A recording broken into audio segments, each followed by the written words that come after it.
जी नाज़रीन, एक बार फिर हम आपके साथ मौजूद हैं और अब हम बात करेंगे पाक भारत कशीदगी के हवाले से। और पाक भारत कशीदगी बरकरार है, लेकिन एक मुस्बत बात यह है कि दोनों ममालिक में सालिसी की कोशिशें की जा रही हैं, जिसमें बहुत से ममालिक की तरफ से और अक़वाम मुत्तहिदा की तरफ से भी तेज़ी आ गई है। अच्छा क्योंकि पाक भारत तसादुम की सूरत में ये ख़ित्ता एटमी जंग की तरफ भी जा सकता है, जिसके नताइज पूरी दुनिया को भुगतने होंगे। दूसरी तरफ से भारत की आबी जारियत भी जारी है और पाकिस्तान का पानी बंद करने की कोशिश भी की जा रही है। इसके हवाले से बात करेंगे। हमारे साथ मौजूद है जमील अहमद खान साहब और इनसे हम बात करते हैं। अस्सलाम वालेकुम जी। वालेकुम अस्सलाम। अच्छा जी, सबसे पहले तो हम जानेंगे कि न्यूयॉर्क में अक़वाम मुत्तहिदा की सलामती कौंसिल का अहम इजलास इख्तिताम पज़ीर हो चुका है। पाकिस्तान ने भारतीय इश्तिआल अंगेज़ इक़दामात पर आलमी बरादरी को ब्रीफिंग भी दे दी। क्या कहेंगे इस हवाले से? नहीं, इसकी तो ज़ाहिर ज़रूरत थी और ये इस बात का जो ख़ास तौर पर इस वक्त हरारत और जो पैदा हुई है दो न्यूक्लियर ममालिक के दरमियान, ये बहुत ज़रूरी था कि ये इजलास होता और इस इजलास में पाकिस्तान ने ज़ाहिर ब्रीफिंग दे दी थी और अब इंडिया को भी टर्न मिलेगा।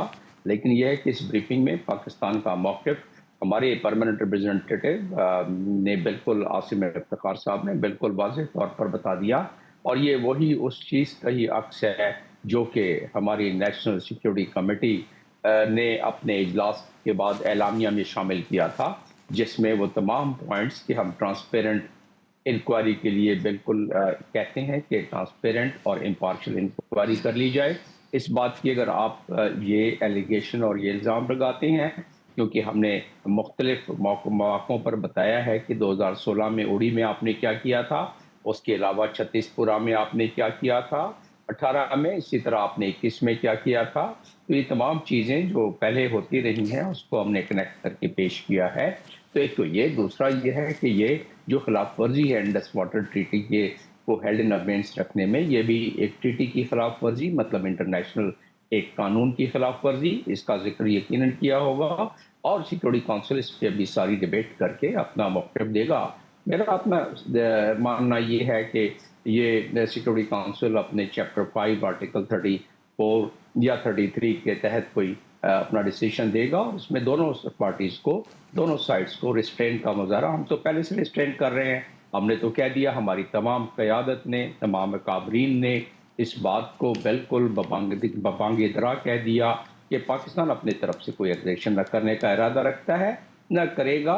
हाँ, अलबत्ता अगर किसी किस्म की एग्रेशन की गई तो उसका जवाब बहुत ही तुंदही से और बहुत ही तेज़ी से दिया जाएगा और वो जवाब उतना ही मजबूत होगा, बल्कि उससे ज़्यादा, जो कि अगर किसी किस्म की कोई पाकिस्तान पे एग्रेशन की गई।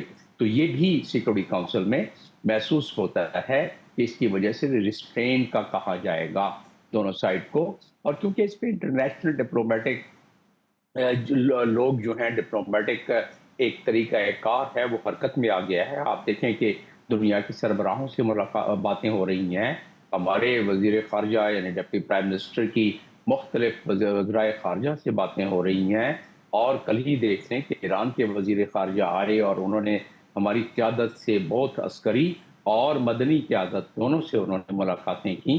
ये तमाम की तमाम जो आप देख रहे हैं जुम्बिश और ये मूवमेंट और ये तमाम की तमाम आउटरीच, उसका मकसद यही है कि दुनिया की जहन साजी और दुनिया के जहनों में काउंटर नैरेटिव, जो इंडिया हमेशा एक नैरेटिव पेश करता है, गलत किस्म का नैरेटिव पेश करता है, उसके काउंटर में हम अपना बयानिया जो हमने पहले से शाये किया हुआ है उसको कंसिस्टेंसी के साथ और कंटिन्यूटी के साथ हम दुनिया के सामने रख सकें। और ये हमने रखा, जिसकी वजह से सलामती काउंसिल का इजलास, जो कि प्रोविजनल रूल 1 के तहत कॉल किया जाता है, rules of procedure security council का, और वो इस वजह से कॉल किया गया। इससे पहले इब्तदाई कंसल्टेशंस होती है किसी भी एजेंडे की, वो भी हो चुकी P5 के दौरान, और अब इजलास रेगुलर हुआ है शुरू। तो और एक इजलास का पूरा सेशन हुआ है, दोबारा होगा और उसमें फिर जो भी रेजोल्यूशन पास किए जाएंगे, जिसका कि मैंने एक इंदिया جو میں سمجھتا ہوں تجزیہ وہ میں دے دیا کہ کس قسم کے ریزولوشنز پاس ہو سکتے ہیں. لیکن اس مرتبہ تو بات بڑے واضح طریقے سے پاکستان نے جس انداز میں کاؤنٹر کیا ہے انڈیا کو، کیونکہ انڈیا آفٹر آل ایسا کرتا کیوں ہے کہ جب کوئی بات ہو کشمیر میں یا کہیں اور تو پاکستان پہ الزام لگائے. وہ کشمیر کے حوالے سے تو اس لیے یہ بات کرتا ہے کہ اقوام متحدہ کے ریزولوشنز کے مطابق کشمیر کا جو معاملہ ہے وہ ڈسپیوٹڈ ہے اور انٹرنیشنل ایجنڈا ہے، اور کشمیریوں کو یا دنیا کے کسی بھی علاقے کے لوگوں کو اگر کوئی ایکوپائی کر لیتا ہے، کوئی باہر کی طاقت آ کے ان پر مسلط ہو جاتی ہے، تو اس آبادی کو حق ہے کہ وہ ریزسٹ کرے اور حق خود ارادیت کے لیے جد و جہد کرے. تو اس حق خود ارادیت کی جد و جہد اور ریزسٹنس کو وہ رنگ دیتا ہے انڈیا کہ یہ دہشت گردی ہے اور یہ دہشت گردی میں پاکستان مدد کرتا ہے. یہ ان کا ٹوٹل نیریٹو ہے پچھلے کئی برس سے، اور اس نیریٹو کو وہ بیچنا چاہتا ہے. کافی حد تک کہیں کہیں کامیاب بھی ہو جاتا ہے.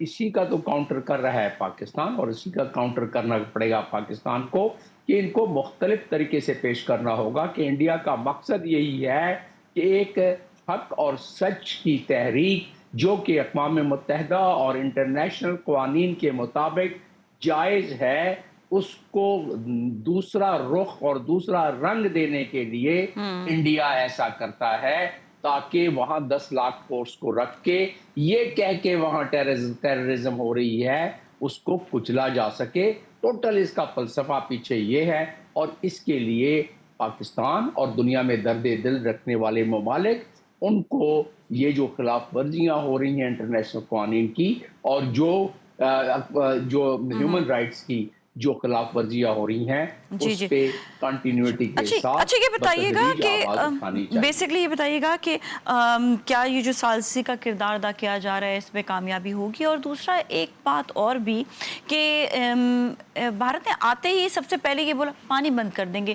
ایسے لگتا ہے کہ پہلے ان کی سوچ یہ ہے کہ ہم نے یہ کرنا ہے، ہم نے یہ ہماری ایکچولی سوچ ہے کہ ہم نے پانی بند کرنے کے لیے کسی نہ کسی طرح سے کوئی نہ کوئی بات کرنی ہے، اور مین ان کا موٹیو ہی یہ ہے کہ پانی کے اوپر ہی بات کرے چلے جا رہے ہیں. دیکھیں آپ ناظرین کے لیے بتاتا چلوں کہ انڈیا تو ہر لحاظ سے کوشش کرے گا کہ پاکستان کے گرد گھیرا تنگ کرے. ہمارا وہ دوست تو نہیں ہے، اگر دوست ملک ہوتا تو ہم کہتے کہ غلط کر رہا ہے. وہ اپنے طور پر جو اس کے بس میں ہے وہ کرتا جائے گا. پاکستان کا تو یہی ہے نا جو پاکستان نے ابھی کیا اور جو اپنے اعلامیہ میں ظاہر کیا، اور جو پاکستان کے کل تمام کی تمام جنرل اسمبلی نے یونائٹڈ طور پر یونانیمس ریزولوشن پاس کیا. تو پاکستان اپنا موقف تو اسی طرح پیش کر سکتا ہے. پانی بند کرنا دنیا میں اس پہ ہیلنسکی لا ہے، دنیا میں United nation water course convention ہے، اور سب سے بڑی بات یہ ہے انڈس واٹر ٹریٹی ہے جس کو کہ غیر قانونی میں کیوں کہہ رہا ہوں، انٹرنیشنل قوانین میں اس ٹریٹی سے نکلنے کا کوئی طریقہ نہیں ہے ماں سوائے کہ وہ جنیوا کنونشن 1969 کے تحت سسپینشن کے لیے اپلائی کرے. اس کا بھی ایک پورا پروسیجر ہوتا ہے. اس طرح نہیں ہوتا ہے کہ بی جے پی جو آر ایس ایس کی پاور شدہ R S S propelled government وہ ایک دن اٹھے اور ان کے وزیر اعظم کہہ دیں کہ پانی بند کر دیتے ہیں. تو یہ انٹرنیشنل قوانین کی خلاف ورزی ہے. میں یہ بتاتا چلوں کہ یہ دونوں نیوکلیئر ممالک ہیں اور ان دونوں ملکوں کی آبادیوں کو ترقی کا حق حاصل ہے. ان دونوں ملکوں میں اچھے ذہن رکھنے والے، سوجھ بوجھ لوگ رکھنے والے ہیں، اور جب انڈیا میں سوجھ بوجھ رکھنے والے لوگ پریشر دیتے ہیں تو مودی ان کو بھی کچلنے کی کوشش کرتا ہے، بی جے پی گورنمنٹ اس کو بھی کچلنے کی کوشش کرتی ہے. آپ دیکھ لیں کہ یوٹیوب چینل کس طرح بلاک کیے جا رہے ہیں. آپ دیکھ لیں کہ وہاں جو آوازیں ہیں جو یہ بتاتی ہیں کہ بھائی غلط ہو رہا ہے بی جے پی گورنمنٹ کی طرف سے، تو اس کو بھی کچلنے کی کوشش کی جاتی ہے.